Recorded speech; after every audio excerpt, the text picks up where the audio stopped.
38 জেলায় আজই যাচ্ছে অক্সফোর্ডের প্রথম চালানের করোনা টিকা। 31 জানুয়ারির মধ্যে পৌঁছাবে সব জেলায়।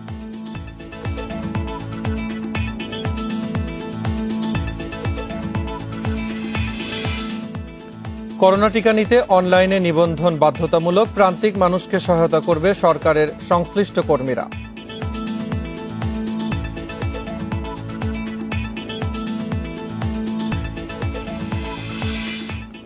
মানব পাচারের দায়ে কুয়েতের আদালতে এমপি পাপুলের 4 বছরের কারাদণ্ড, হারাতে পারেন সংসদ সদস্য পদ।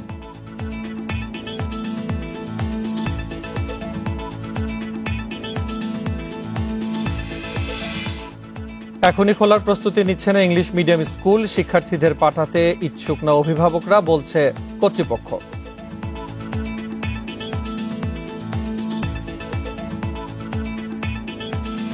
স্বাগত ইন্ডিপেন্ডেন্ট সংবাদে, সাথে আছি মুজাহিদুল ইসলাম। শুনছিলেন শিরোনাম, চলে যাচ্ছে বিস্তারিত সংবাদে।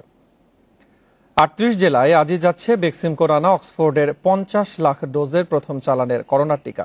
31 জানুয়ারির মধ্যে পৌঁছাবে সব জেলায়। করোনা সংক্রমণ বেশি হওয়ায় টিকাও বেশি যাচ্ছে চট্টগ্রামে, আর সংক্রমণ কম হওয়ায় কম টিকা যাচ্ছে বান্দরবান, খাগড়াছড়ি, মেহেরপুর ও ঝালকাঠি জেলায়। বহুল প্রত্যাশিত করোনা টিকা দেশে আসে সোমবার। ভারতের সেরাম ইনস্টিটিউট থেকে কেনা 3 কোটি ডোজের প্রথম চালান 50 লাখ ডোজ টিকা রাখা হয় বেক্সিমকো ফার্মার ওয়্যারহাউসে। বেক্সিমকো বাংলাদেশের সেরাম ইনস্টিটিউটের সোল এজেন্ট। চুক্তির শর্ত অনুযায়ী টিকাগুলো নিজস্ব ব্যবস্থাপনায় জেলা পর্যায়ে পৌঁছে দেওয়ার কথা বেক্সিমকোর। বিশেষ ফ্রিজার ভ্যানে পাঠানো হচ্ছে 38 জেলায়। বাকি জেলায় টিকা পৌঁছাবে 31 জানুয়ারির মধ্যেই। সেখান থেকে বিভিন্ন কেন্দ্রে টিকা পাঠাবে স্বাস্থ্য বিভাগ। এখান থেকে আপনি যে ডেস্টিনেশনে যাওয়ার পরে প্রত্যেকটা সিভিল সার্জনের অফিসে রেসপন্সিবল পার্সন আছেন, ওখানে ওনারা ভ্যাকসিন রিসিভিং রিপোর্ট আছে, একটা রিপোর্ট যেখানে ওনারা কতগুলি কোয়ান্টিটি পাওয়ার কথা ওনাদের, তারপরে হচ্ছে টেম্পারেচার ঠিকভাবে সংরক্ষণ করা ছিল কিনা, সমস্ত ডকুমেন্ট ওনারা চেক করে আমাদেরকে জানাবে যে ওনারা যতটুকু পাওয়া দরকার ততটুকু ওনারা পেয়েছেন কিনা। ঢাকার বাইরে সবচেয়ে বেশি করোনা সংক্রমণ ও মৃত্যু চট্টগ্রামে, তাই টিকা বিতরণে অগ্রাধিকার পেয়েছে বন্দরনগরী। এই বিভাগে সবচেয়ে বেশি 12,60,000, এরপরই রাজশাহীতে 6,72,000, রংপুরে 6 লাখ, ঢাকা ও খুলনা বিভাগে সমান সংখ্যক 5,88,000, ময়মনসিংহে 5,04,000, সিলেটে 4,44,000 ও বরিশালে 3,48,000 টিকা যাচ্ছে। সংক্রমণ কম থাকায় জেলা হিসেবে টিকাও কম পাচ্ছে বান্দরবান, খাগড়াছড়ি, মেহেরপুর ও ঝালকাঠি। প্রতি জেলায় যাবে 12,000 ডোজ। টিকা সংরক্ষণে ব্যবহার হবে সারা দেশের জেলা ও উপজেলা পর্যায়ের ইপিআই স্টোর। ভ্যাকসিন রিসিভ করার জন্য একটা কমিটিও করা আছে, যারা যখন বেক্সিমকো যখন টিকাটা নিয়ে যাবে তাদের কাছ থেকে যেমন রিসিভ করা হবে, কোল্ড চেইন মেনটেন করার বিষয়গুলো হয়েছে কিনা, সেখানে টেম্পারেচার রেকর্ড করার সিস্টেম আছে, যে কখনোই টেম্পারেচার যেই রেঞ্জে থাকার কথা তার বাইরে গেছে কিনা সেটা দেখা হবে, এবং জেলা থেকে পরবর্তীতে আমাদের ইপিআই ব্যবস্থার মাধ্যমে আমরা উপজেলাটাকে পৌঁছে দেব। বেক্সিমকোর আনা 50 লাখ ডোজ টিকার সবই যাচ্ছে রাজধানীর বাইরে। উপহারের 20 লাখ থেকে প্রথম দফায় 10 লাখ ডোজ টিকা রাখা হয়েছে রাজধানীর জন্য। Hasan Misbah, independent News, Dhaka. Corona টিকা নিতে অনলাইনে নিবন্ধন বাধ্যতামূলক, তবে এর জন্য গ্রাম বা শহরের প্রান্তিক মানুষকে সমস্যায় পড়তে হবে না। তাদের নিবন্ধনে সহায়তা করবে ইউনিয়ন পরিষদ বা স্থানীয় সরকারের সংশ্লিষ্ট কর্মীরা। প্রাথমিকভাবে 4.5 কোটি মানুষকে নিবন্ধনের প্রস্তুতি আছে ওয়েব পোর্টাল সুরক্ষার। করোনার টিকা নিতে নিবন্ধনের জন্য তৈরি ওয়েব পোর্টাল সুরক্ষার উদ্বোধন করা হয়েছে বুধবার বিকেলে। প্রাথমিকভাবে 4 ধাপে টিকার জন্য নাগরিকদের 19 ক্যাটাগরি করা হয়েছে। এর প্রত্যেককে সুরক্ষার মাধ্যমে নিবন্ধন করেই টিকা নিতে হবে। আমরা তো একটা অগ্রাধিকার তালিকা তৈরি করেছি, এনারা অগ্রাধিকার পাবেন, এবং 55 বছরের উপরে যারা আছেন তারাও অগ্রাধিকার পাবেন, এবং বাকিরা পর্যায়ক্রমে অ্যাপে রেজিস্ট্রেশন করতে পারবেন, এবং আমরা নিশ্চয়তা দিতে চাই যে প্রত্যেকেই ভ্যাকসিন পেয়ে যাবে। অ্যাপের বাইরে আপনার আপাতত কোনো সুযোগ নেই। একটি মোবাইল ফোন নম্বর দিয়ে একবারই নিবন্ধন করা যাবে। তবে যেসব প্রান্তিক মানুষের মোবাইল ফোন বা স্মার্টফোন নেই বা নিবন্ধনের বিষয়ে ধারণা নেই, তারা ইউনিয়ন তথ্য কেন্দ্রের সহায়তায় নিবন্ধনের সুযোগ পাবেন। সবারই জাতীয় পরিচয়পত্র লাগবে। যার স্মার্টফোন নাই তাদের জন্য কিন্তু আমাদের যে ৬,৬২৬টা ডিজিটাল সেন্টার আছে সিটি কর্পোরেশন, পৌরসভা এবং ইউনিয়ন পর্যায়ে, সেখানে কিন্তু সার্ভিস প্রোভাইডাররা তাদের কাছে গেলে রেজিস্ট্রেশন প্রক্রিয়াটা সম্পন্ন করে দেবে। আমাদের প্রত্যেকটি ডিজিটাল সেন্টারে কিন্তু স্থানীয় সরকার মন্ত্রণালয় থেকে চিঠি দেওয়া হয়েছে, তারা প্রস্তুত আছে, তারা এই ব্যাপারে সহযোগিতা করবে।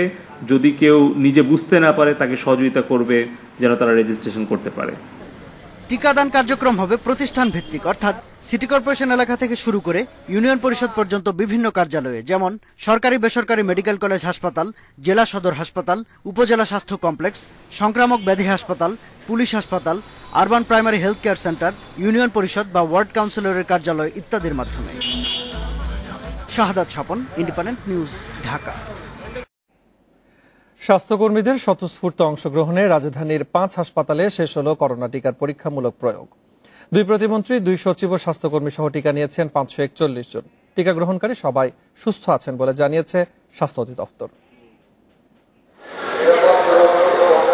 বঙ্গবন্ধু শেখ মুজিব মেডিকেল বিশ্ববিদ্যালয়ের টিকা কেন্দ্র। বৃহস্পতিবার সকাল 9টায় প্রথম করোনার টিকা নেন উপাচার্য কনককান্তি বড়ুয়া। এরপর টিকা নেন প্রভিসি প্রক্টর সহ 198 স্বাস্থ্যকর্মী। টিকার জন্য প্রস্তুত করা হয় 8টি বুথ। বেলা 11টায় টিকা নেন আইসিটি প্রতিমন্ত্রী জুনায়েদ আহমেদ পলক। মন্ত্রী পরিষদ থেকে প্রথম টিকা নিলেন তিনি। আমাদের টিকা সম্পর্কে যে ধরনের মিথ্যা গুজব, সেগুলো কিন্তু মিডিয়ার কল্যাণে আমরা প্রতিরোধ করতে পেরেছি এবং আমরা আমাদের স্বচ্ছতা, জবাবদিহিতা নিশ্চিত করতে পেরেছি। এরপরই টিকা নেন স্বাস্থ্য বিভাগের সচিব আব্দুল মান্নান। সে সময় উপস্থিত ছিলেন স্বাস্থ্যমন্ত্রী জাহিদ মালেক। পরে টিকা নেন তথ্য সচিব খাজা মিয়া। শারীরিকভাবে আমি কমপ্লিটলি ওকে আছি, মানসিকভাবে একটি সান্ত্বনাতে আছি যে আমি অন্তত সাধারণ মানুষের সাথে অংশগ্রহণ করতে পেরেছি। এটি আমার সবচেয়ে বড় সান্ত্বনা।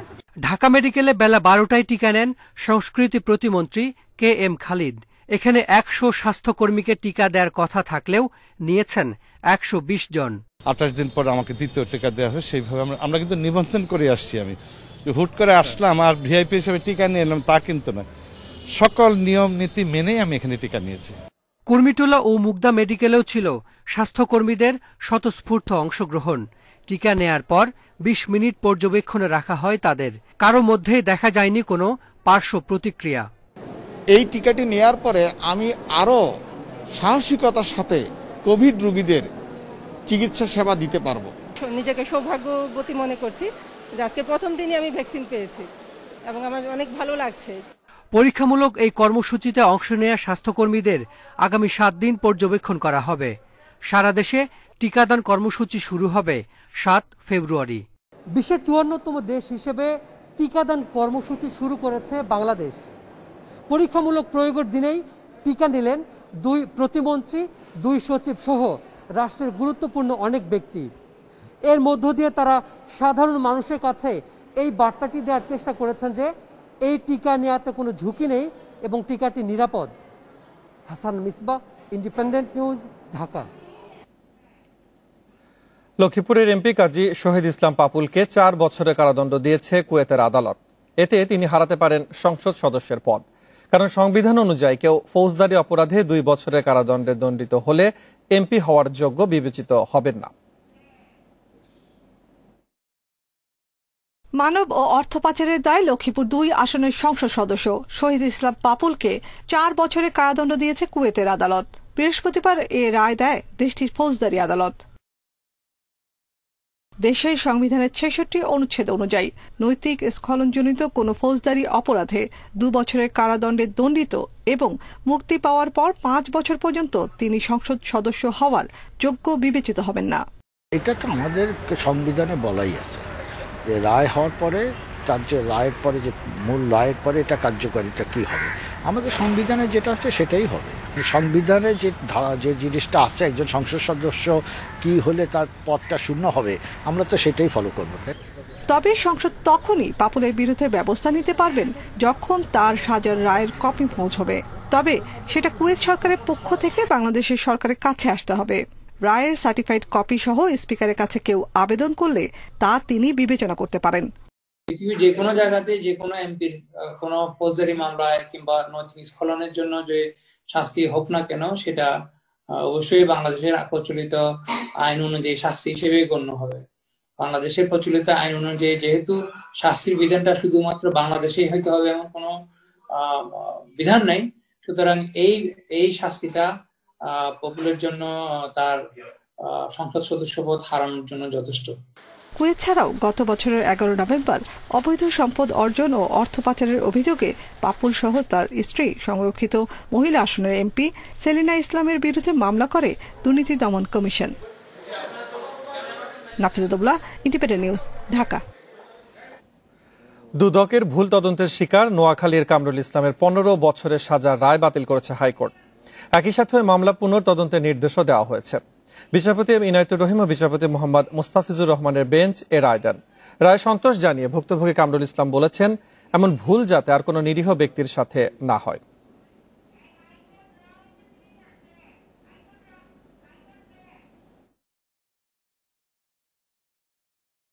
এসএসসির সনদ জালিয়াতি করে নোয়াখালীর পশ্চিম রাজারামপুরের কামরুল ইসলাম 1998-99 শিক্ষাবর্ষে মাইজদি কলেজে ভর্তি হন। এ ঘটনায় 2003 সালে মামলা করে তৎকালীন দুর্নীতি দমন ব্যুরো। তদন্ত শেষে 10 বছর পর দুদকের তদন্ত কর্মকর্তা প্রতিবেদন দেন পূর্ব রাজারামপুরের কামরুল ইসলামের বিরুদ্ধে। এ মামলায় 2014 সালে বিচারিক আদালত 3 ধারায় 5 বছর করে মোট 15 বছরের কারাদণ্ড ও জরিমানা করে তাকে। সাজা পরোয়ানা যায় তার ঠিকানায়।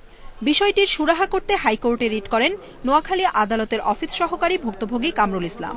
শুনানিতে দুদক আইনজীবী তদন্ত কর্মকর্তার ভুল স্বীকার করে দুঃখ প্রকাশ করেছে।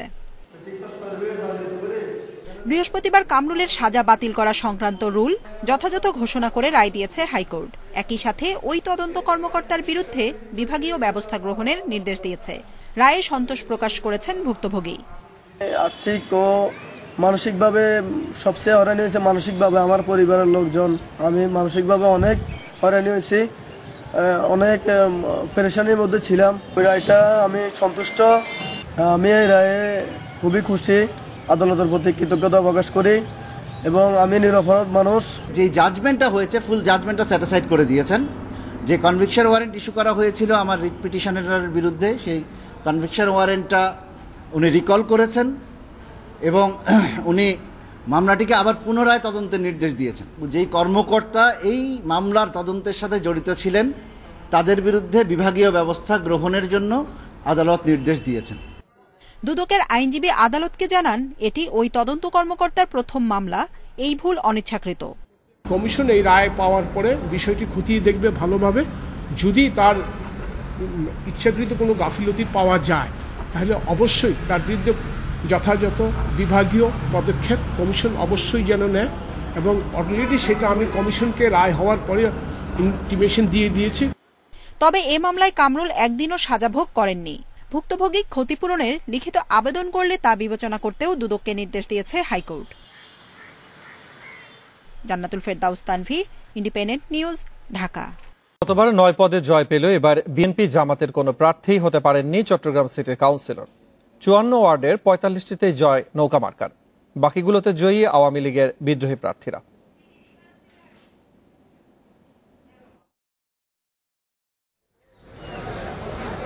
চট্টগ্রাম সিটি কর্পোরেশনের সাধারণ ও সংরক্ষিত মিলে 54টি ওয়ার্ডে কাউন্সিলর পদে প্রতিদ্বন্দ্বিতা করেন 225 প্রার্থী। বুধবারের ভোটের ফলে এর 45টিতেই জয়ী নৌকার প্রার্থী। এর কারণ হিসেবে নিজেদের জনপ্রিয়তার পাশাপাশি সরকারের উন্নয়ন কর্মকাণ্ডের কথা সামনে আনছেন তারা। ইফটিজিং, মাদক, কিশোর গ্যাং, জুয়া এটা সম্পূর্ণ বন্ধ থাকবে। নেত্রী যে আমাদের সারা বাংলাদেশে যেভাবে উন্নয়ন করে যাচ্ছেন, আমার মোরা ওয়ার্ডে তার ছোঁয়াটা লাগবে আশা করতেছি। আওয়ামী লীগের সমর্থন না পেয়ে এবার 48 ওয়ার্ডে লড়েন শতাধিক বিদ্রোহী প্রার্থী। তাদের মধ্যে জয় পেয়েছেন 9 জন। এখন বিভেদ বলে বলছেন এলাকার উন্নয়নে কাজ করার কথা। আমি নিয়মিত প্র্যাকটিস করেছি, 5 বছর প্র্যাকটিস করেছি। আমি খেলার দিন ভালো খেলেছি, আর যে প্র্যাকটিস করে নাই সে খেলার দিন সে রাউন্ড ডাক মারছে, এটা তো স্বাভাবিক বিষয়। যদি সকাল থেকে বিকাল 4টা পর্যন্ত একটানা ভোট গ্রহণ হতো, কোনো রকমের যদি কোনো অসুবিধা না হতো, মাস্টারিংটা আপনি দেখছেন বিশৃঙ্খলা, এটা যদি না হতো আমার মনে হয় জামানত বা বাজেপ্ত হইতো। এবারের নির্বাচনে জামায়াত এক ওয়ার্ডে প্রার্থী দিলেও সব ওয়ার্ডেই ছিল বিএনপি। তবে জয়ে দেখা মেলেনি কোথাও। পরাজয়ের কারণ হিসেবে ভোটে অনিয়মকে দুষছে বিএনপির প্রার্থীরা। 41টা ওয়ার্ডে আমাদের বর্তমানে 5 জন কাউন্সিলর আছে, জনপ্রিয় কাউন্সিলর, যারা বর্তমান কাউন্সিলর, এবং যারা নির্বাচন করেছে তার মধ্যে আরো 15-20 জন ছিল আগের কাউন্সিলর। একটি কাউন্সিলর কি নির্বাচিত হবে না, এটা কি বিশ্বাস করতে পারেন? চট্টগ্রামে এবার 55টি ওয়ার্ডে ভোট হওয়ার কথা থাকলেও এক কাউন্সিলর প্রার্থীর মৃত্যুতে স্থগিত ছিল একটি। Iftekhar Faisal, independent news, Chittagong. English medium স্কুলগুলো এখনো খোলার জন্য প্রস্তুতি নিচ্ছে না। স্কুল কর্তৃপক্ষ বলছে অভিভাবকদের বেশিরভাগই শিক্ষার্থীদের স্কুলে পাঠাতে ইচ্ছুক না, তাই তারা প্রস্তুতি নিচ্ছেন না। তবে শিক্ষা মন্ত্রণালয় বলছে খোলার সিদ্ধান্ত হলে অবশ্যই তাদের স্কুল খুলতে হবে। শিক্ষা প্রতিষ্ঠান খোলার জন্য 4 ফেব্রুয়ারির মধ্যে প্রস্তুতি নেয়ার নির্দেশ দেয় মন্ত্রণালয়। স্বাস্থ্যবিধি মেনে ফেব্রুয়ারি মাসে স্কুল খোলার পরিকল্পনা শিক্ষা মন্ত্রণালয়ের। তবে ইংলিশ মিডিয়াম স্কুলগুলো এখনো খোলার কোনো প্রস্তুতি নিচ্ছে না। স্কুল কর্তৃপক্ষ বলছে অনলাইনে ক্লাস কার্যক্রম ভালোভাবেই চালিয়ে যেতে পারছে তারা, তাই আরো 2 মাস তারা এভাবেই শিক্ষা কার্যক্রম চালাতে চান। বেশিরভাগ প্যারেন্টসের যে অভিমত সেটা হলো যে যেহেতু আমরা অনলাইন কার্যক্রম খুব ভালোভাবে চালিয়ে যাচ্ছি, ছাত্রছাত্রীরা স্কুল সবাই মিলে এটা খুব সাকসেসফুলি চলছে, কাজে তাড়াহুড়া না করে হয়তো আরেকটু অপেক্ষা করা যেতে পারে।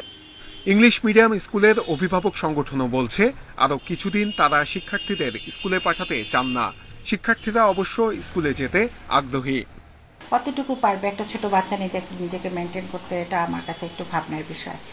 আর একটা মাস পরেও যদি খুলতো, শীতটা আরেকটু কমতো, তাহলে হয়তো কিছুটা স্বস্তি বোধ করতো গার্ডিয়ানরা। অনলাইন ক্লাসে কোনো সমস্যা হচ্ছে না, কিন্তু স্কুল খুললেও কোনো সমস্যা, কারণ বন্ধুদের সাথে দেখা করতে পারবো। শিক্ষা মন্ত্রণালয় বলছে অভিভাবকরা চাইলে সন্তানকে স্কুলে নাও পাঠাতে পারেন, কিন্তু নির্দেশ দেয়া হলে সব ধরনের স্কুলকেই খুলতে হবে, না খোলার কোনো সুযোগ নেই। কোনো ছাত্র যদি নিজেকে কমফোর্ট ফিল না করে, সে নিজে থেকে যদি আসতে না চায়, তাহলে জোর করা হবে না। কিন্তু শিক্ষা প্রতিষ্ঠান ক্লাস নেবে না, বন্ধ করে দেবে আমাদের সরকারি নির্দেশ অমান্য করে, এটার সুযোগ বোধ হয় নাই।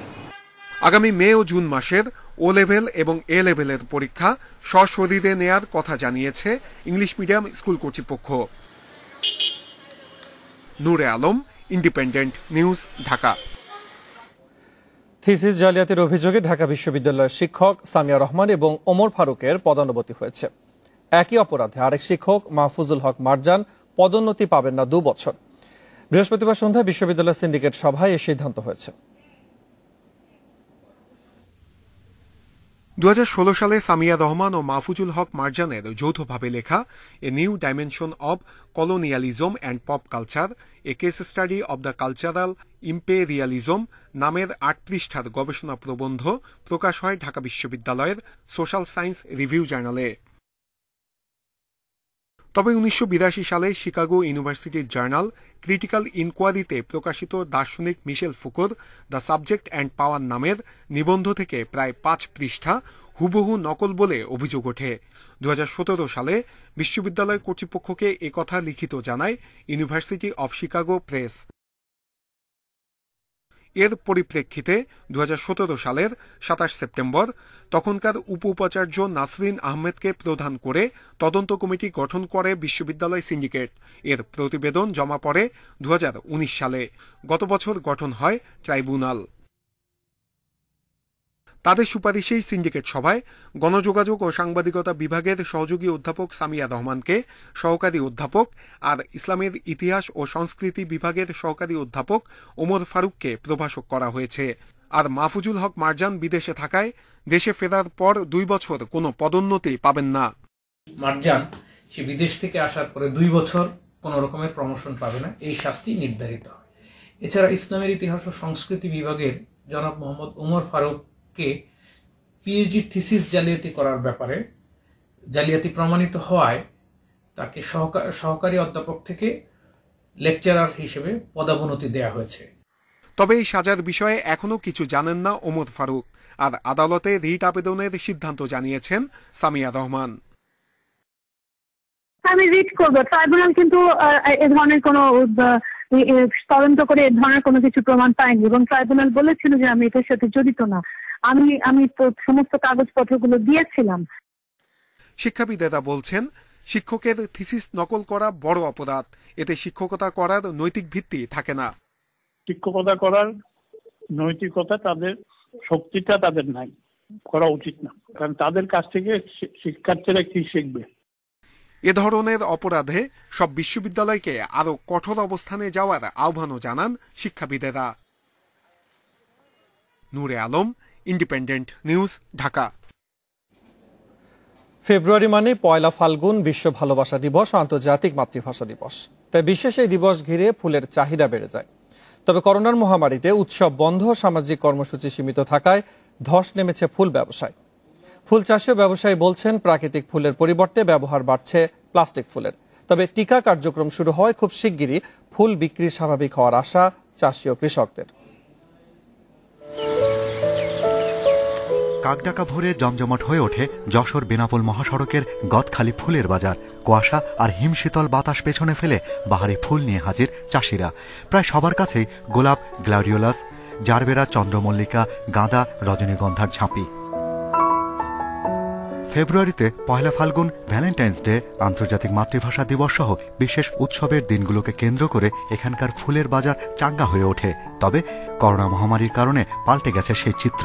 ফুলের রাজ্যে ব্যস্ততা নেই, করোনায় বেচা বিক্রি কম, দামও পড়ে গেছে।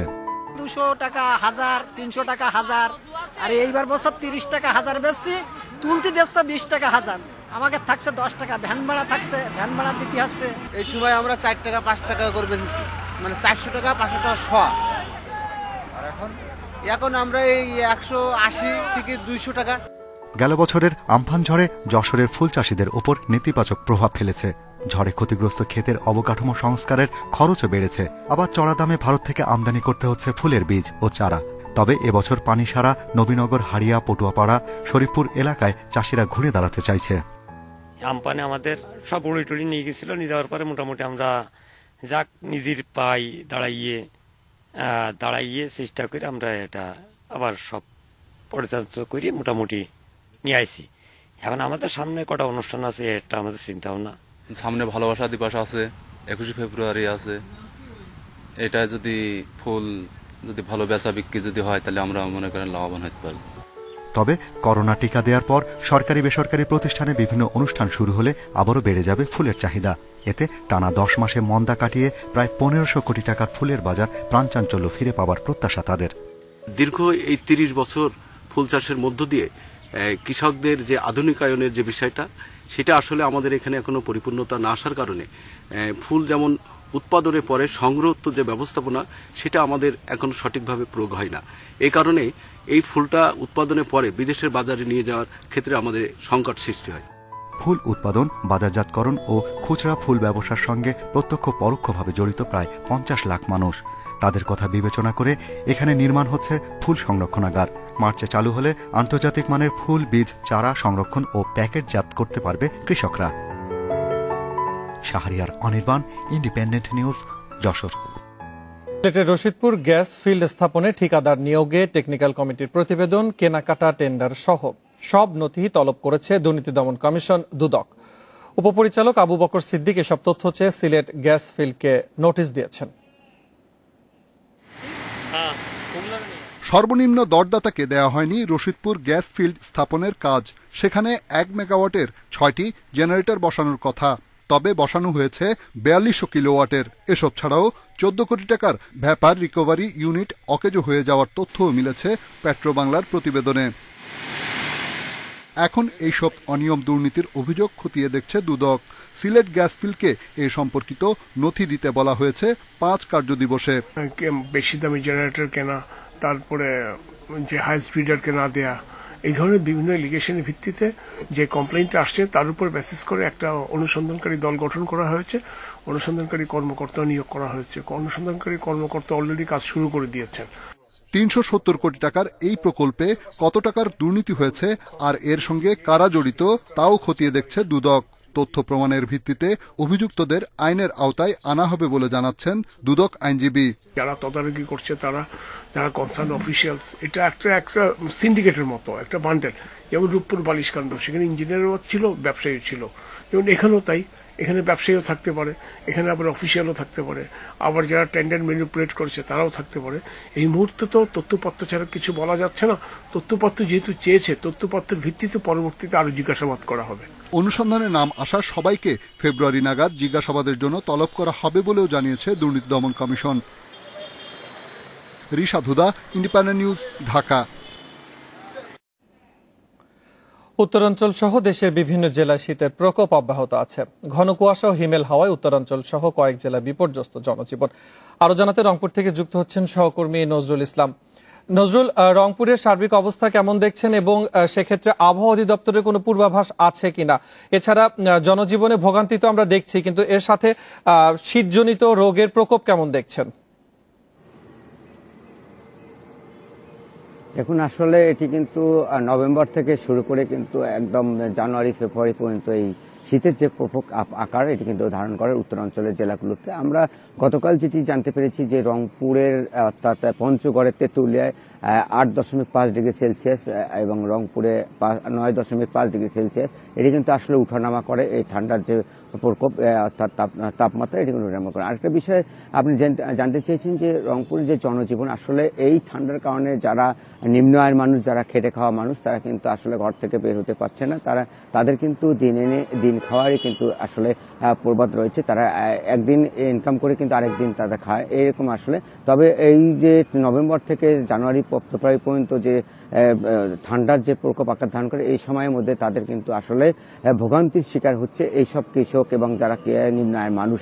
আর রংপুর মেডিকেল কলেজ হাসপাতালে সহ জেলার উপজেলার যে স্বাস্থ্য কমপ্লেক্সগুলো রয়েছে, এই আমরা যে তথ্য নিয়ে জানতে পেরেছি যে এ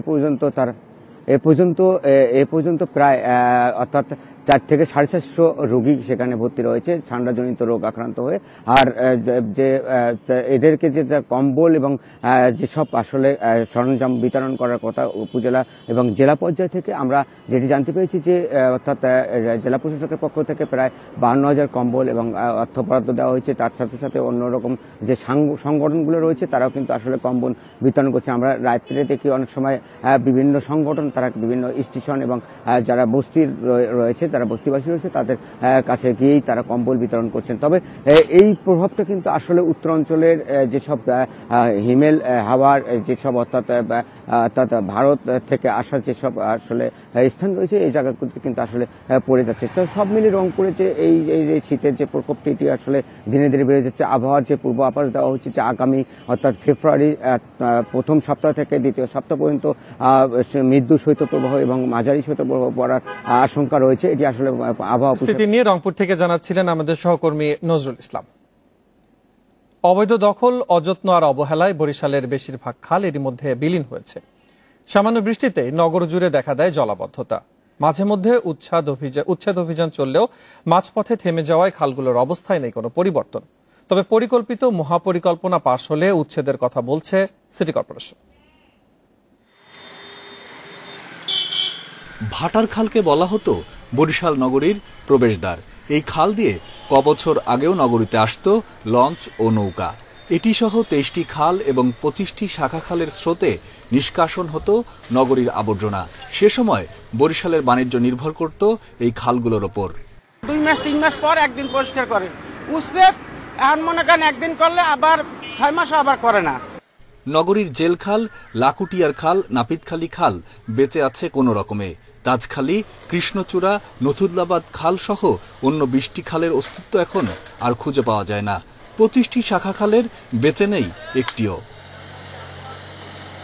2016 এবং 2018 সালে খালগুলো উদ্ধারে কিছু কাজ হলেও তা বেশি দিন চলেনি। একটি সমন্বিত পদ্ধতিতে একই সঙ্গে সবগুলিকে যদি ড্রেজিং বা এটাকে কেটে পরিষ্কার করে বাইর করা হয়, তাইলে কিছুটার একটি ইতিবাচক আমরা দেখতে পাবো। খালগুলো রক্ষায় হাইকোর্টে রিট হয়েছে একাধিক। 470 জন দখলদারের তালিকা তৈরি করে চালানো হয় উচ্ছেদ অভিযান, কিন্তু স্থায়ী পদক্ষেপের অভাবে কোনো ব্যবস্থাই কার্যকর হচ্ছে না। 5টা জায়গায় একদম পার্মানেন্ট ভাবে দখল হয়ে গেছে। যার কারণে আমরা ঠিকমতো আমরা পরিষ্কার করতে পারছি না। আমরাও চাচ্ছি আমাদের খালগুলাতে পরিষ্কার করে এবং কাটার জন্য, কিন্তু কাটার জন্য আমার পর্যাপ্ত লজিস্টিক এবং সাপোর্ট নেই। তবে সিটি মেয়র বলছেন খাল নিয়ে পরিকল্পিত মহাপরিকল্পনা অনুমোদনের অপেক্ষায়। আমাদের প্রকল্প পাশ হওয়ার সাথে সাথে আমরা আপনারা দেখতে পারবেন তখন আমাদের কাজের গতি। সবগুলো হয়তো পারবো না, বাট আমাদের সাধ্য অনুযায়ী ইনশাল্লাহ মানুষেরকে সাথে নিয়ে তাদের ওইভাবে ক্ষতি যেন না হয় সবাইকে নিয়ে ইনশাল্লাহ আমরা উচ্ছেদ করব এবং খালগুলিকে উদ্ধার করব। বরিশাল নগরীর খালগুলো উদ্ধারে দ্রুত পদক্ষেপ নেওয়ার দাবি নগরবাসীর। Independent news desk. স্বর্ণের আন্তর্জাতিক বাজারের অংশীদার হচ্ছে বাংলাদেশ। উন্মুক্ত হচ্ছে আকরিক বা অপরিশোধিত স্বর্ণ এনে পরিশোধন করে বার ও কয়েন রপ্তানির পথ। আর এর জন্য নীতিমালা সংশোধন করতে যাচ্ছে সরকার। মধ্যপ্রাচ্য সহ নানা দেশ থেকে স্বর্ণের বার আমদানি করেন ব্যবসায়ীরা। এতদিন সে স্বর্ণে তৈরি অলংকার শুধু দেশেই বিক্রি করতে পারতেন তারা। 2018 সালের নীতিমালায় তৈরি হয় রপ্তানির সুযোগও।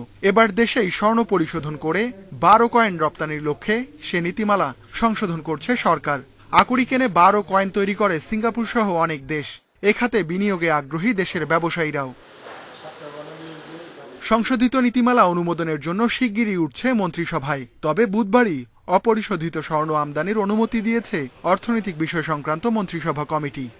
পরিশোধিত না এনে কিন্তু অনেক দেশেই অপরিশোধিত স্বর্ণ নিয়ে এসে এগুলোকে পরিশোধিত করে।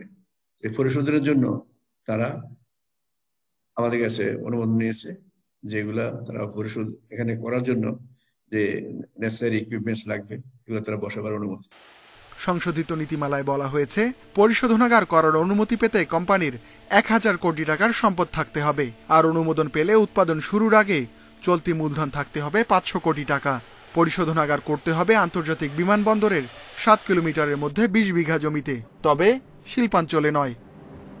এছাড়া আকরিক আমদানিতে এমন কোম্পানির সঙ্গে চুক্তি করতে হবে যার 100 টনের মজুদ ও বার্ষিক 10 টন সরবরাহের সক্ষমতা আছে। পরিবেশ রক্ষায় নিতে হবে ব্যবস্থা, আর তদারকি করবে কারিগরি কমিটি। উৎপাদিত স্বর্ণ বার ও কয়েনে থাকবে বাংলাদেশের প্রতিনিধিত্বকারী বিশেষ সিল। এখানে 10 জন শ্রমিক হলো হয়তোবা এখানে কর্মসংস্থান হবে, তাই না? এবং নতুন একটা সেক্টরে আমরা নাম লিখিয়েছি যে আমরা গোল্ড রিফাইন করতে পারি। এটাই আর কি আশার আলো। আর ভবিষ্যৎ বলে দিবে যে এখান থেকে বাংলাদেশ সরকার বা বাংলাদেশের জনগণ কি পরিমাণ লাভবান হবে, যে এখানে কোনো গোষ্ঠী বা কোনো ব্যবসায়ী শুধু লাভবান হবে নাকি না এই দেশের জনগণও, এই দেশের মানুষও, এই দেশের ব্যবসায়ীরাও এটার সাথে লাভবান হবে। অনুমোদনের 3 বছর পর চলতি মূলধন উৎপাদন ক্ষমতার 70% নিচে নামলে কোম্পানি লাইসেন্স স্থগিত করতে পারবে সরকার। পাশাপাশি পরিবেশ, আমদানি রপ্তানি, মান নিয়ন্ত্রণের শর্ত অমান্যে স্থগিত হবে লাইসেন্স। অন্তত 20 বছর এ খাতে দেশীয় বিনিয়োগকে প্রাধান্য দেবে সরকার। Ruhul Amin, independent News, Dhaka. দেশের প্রথম ডিজিটাল ভূমি তথ্য ব্যাংকের উদ্বোধন হয়েছে খুলনায়। খাস জমি বন্দোবস্ত ব্যবস্থাপনা কার্যক্রম আরো সহজ করতে খুলনা ল্যান্ড ম্যানেজমেন্ট সিস্টেম নামে অ্যাপ ও ওয়েবসাইট তৈরি করেছে জেলা প্রশাসন। আর এই প্রক্রিয়ায় সারা দেশে কার্যকর করা হবে ভূমি তথ্য ব্যাংক, বলেছেন ভূমিমন্ত্রী। 2019 সালে খুলনায় খাস জমি বন্দোবস্ত, হাটবাজার ও জলমহল ইজারা কার্যক্রম আরও সহজ এবং স্বচ্ছ করতে ডিজিটাল ভূমি তথ্য ব্যাংক তৈরির উদ্যোগ নেয় জেলা প্রশাসন। এজন্য জমি ও স্থাপনার ছবি, খতিয়ানের ডেটাবেস তৈরি করা হয়েছে। ডেটা এন্ট্রির কাজ করেছে উপজেলা ভূমি অফিস। পাইকগাছা ভূমি কর্মকর্তা জানান, প্রতিটি খাস জমির ছবি তুলে কাগজপত্র সহ সবকিছুর ডেটাবেস করা হয়েছে।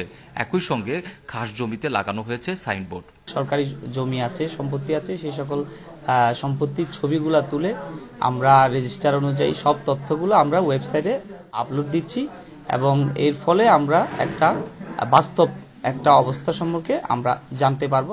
একটি বেসরকারি সফটওয়্যার কোম্পানির সহযোগিতায় নিজস্ব অর্থায়নে এই অ্যাপ ও ওয়েবসাইট তৈরি করেছে জেলা প্রশাসন।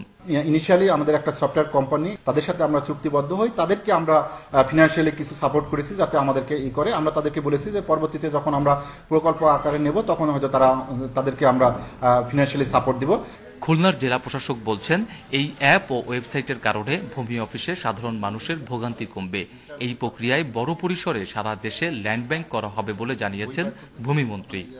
ভূমিতে এই সমস্ত জিনিস পরিত্রাণের লক্ষ্যে যদি মানুষ জানে যে সে অনলাইনে গেলে বুঝতে পারবে ওই জায়গাটা কোন দাগে কোন বোঝায় সরকারি সম্পত্তিগুলি আছে তার দিকে অর্পিত, তাহলে আমরা মনে করি অনেক ক্ষেত্রে এই জনদৈর্ঘ্য হ্রাস করা সম্ভব। এটা কিন্তু আমি সারা দেশে অ্যাপ্লিকা করবো, আর একটু মডিফাইড ভার্সনে ইন হলিস্টিক ওয়ে সিনক্রোনাইজেশন করে হলিস্টিক ওয়েতে আমি জিনিসটা করব।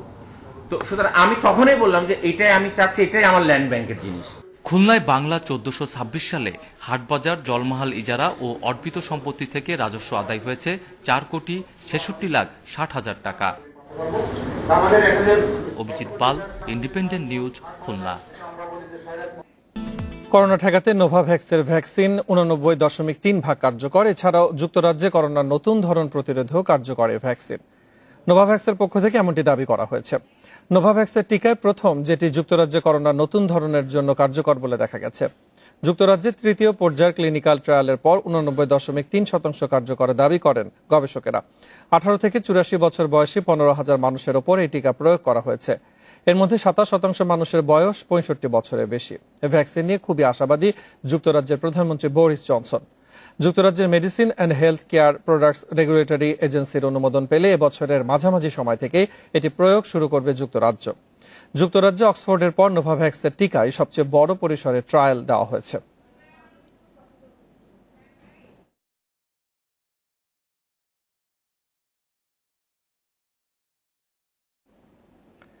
বিশ্বে একদিনে করোনায় আরো 15,500-এর বেশি প্রাণহানি হয়েছে। নতুন করে আক্রান্ত হয়েছেন 6.25 লাখ মানুষ।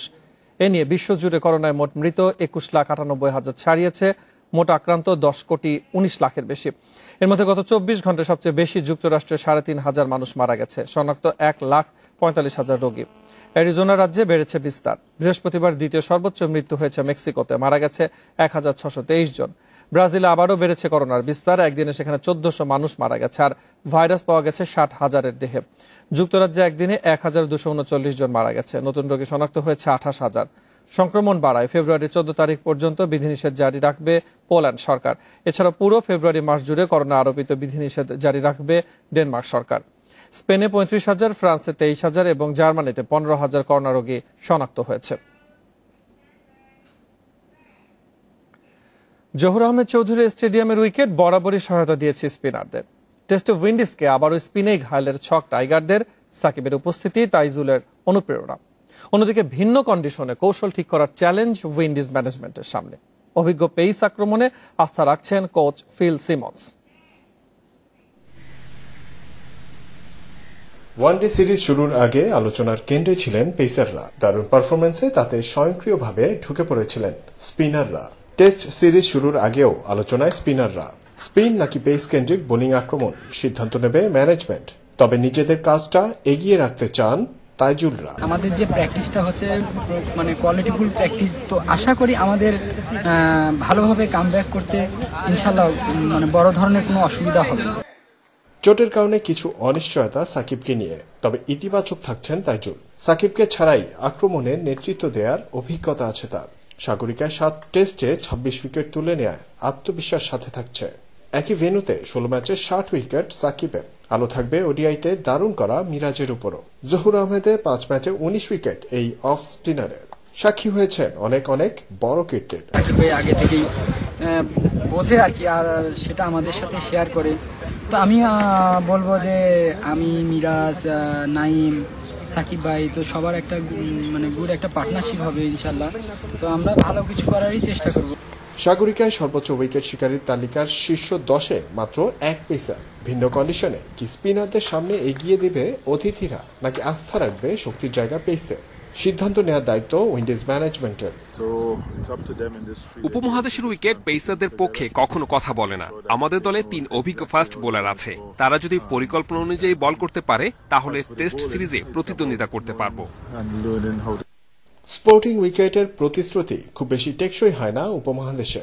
নিউ নর্মালে কি বৃত্ত ভাঙার সাহস দেখাবে দুই দল? চতুর্থ ও পঞ্চম দিনের পর ম্যাচের নিয়ন্ত্রণ সাধারণত নেয় স্পিনাররা। ছক কষার আগে নিশ্চয়ই সেই ঐতিহ্য বিবেচনায় রাখবেন থিঙ্ক ট্যাঙ্করা। জহিরুল ইসলাম, ইন্ডিপেন্ডেন্ট নিউজ, চট্টগ্রাম। বুকের ব্যথা নিয়ে দ্বিতীয়বার হাসপাতালে ভর্তি হওয়া সৌরভ গাঙ্গুলির হৃদযন্ত্রে আরও 2টি স্টেন্ট বসানো হয়েছে। তার অবস্থা এখন স্থিতিশীল। বৃহস্পতিবার বিকেলে সৌরভের এনজিওপ্লাস্টি হয়। এরপরই 2টি স্টেন্ট বসানো হয় তার হৃদযন্ত্রে। প্রখ্যাত চিকিৎসক দেবী শেঠি এবং অসীন মেহতার তত্ত্বাবধানে পুরো প্রক্রিয়াটি সম্পন্ন হয়েছে, এর জন্য প্রায় 1.5 ঘন্টা সময় লেগেছে। গত 2 জানুয়ারি নিজ বাড়িতে ব্যায়াম করার সময় জ্ঞান হারান সৌরভ। বুকে ব্যথা নিয়ে তাকে ভর্তি করা হয় হাসপাতালে। পরে সেখানে সৌরভের হার্টে 3টি ব্লক ধরা পড়ে। সঙ্গে সঙ্গে একটিতে স্ট্যান্ট বসান চিকিৎসকেরা। সৌরভকে দেখতে বৃহস্পতিবার কলকাতার অ্যাপোলো হাসপাতালে যান পশ্চিমবঙ্গের মুখ্যমন্ত্রী মমতা ব্যানার্জি। পরে তিনি জানান ভালো আছেন সৌরভ। সৌরভ ভালো আছে এবং সুস্থ আছে। আজকে ডক্টর আফতাব দুটো স্টেন বসিয়েছেন এবং সেটা অপারেশন সাকসেসফুল হয়েছে। অপারেশন হওয়ার পরে বেডে দেওয়ার পরে আমার সাথে কথা হয়েছে, দেখা হয়েছে। সৌরভ এবং লোনা ছিলেন, ডাক্তাররাও ছিলেন। আমি ডাক্তারদের অভিনন্দন জানাচ্ছি যে তারা বাইরে এগুলোকে না প্রকাশ করে খুব উইদিন দ্য টাইম তারা কাজটা করে ফেলেছেন, খুব কুললি, ইন্টেলিজেন্টলি এবং সাকসেসফুলি। সংবাদ শেষ করছি, তবে যাবার আগে শিরোনামগুলো জানিয়ে দিচ্ছি আরো একবার। 38 জেলায় আজই যাচ্ছে অক্সফোর্ডের প্রথম চালানের করোনা টিকা। 31 জানুয়ারির মধ্যে পৌঁছাবে সব জেলায়।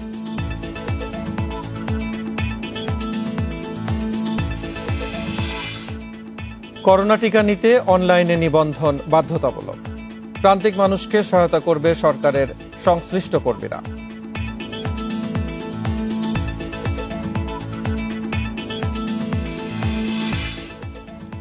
মানব পাচারের দায়ে কুয়েতের আদালতে এমপি পাপুলের 4 বছরের কারাদণ্ড।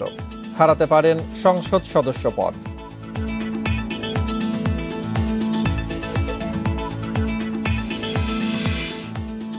এখনই খোলার প্রস্তুতি নিচ্ছে না ইংলিশ মিডিয়াম স্কুল। শিক্ষার্থীদের পাঠাতে ইচ্ছুক না অভিভাবকরা, বলছে কর্তৃপক্ষ।